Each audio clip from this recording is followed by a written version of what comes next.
కోటలో గొడ్డలి పట్టిన వాడిని మార్చి బాధించి వాళ్ళ బిడ్డలు కత్తులు ముట్టకుండా చేతులు పుస్తకం పెట్టాడు. దాని ప్రతిఫలం ఇదంతా చేసింది ఎవరు? ఒక ఫార్మర్.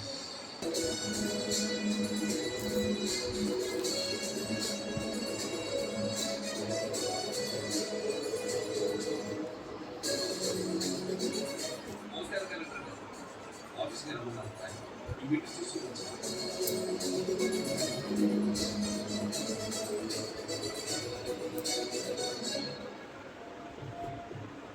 సార్ చిన్న మీటింగ్ ఉంది లేండి.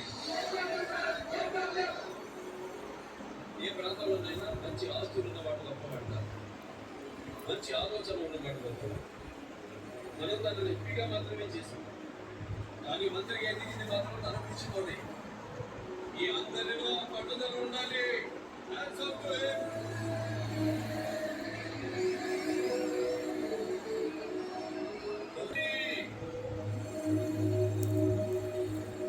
నీకు చిన్న ఎగ్జాంపుల్ చెప్తాను.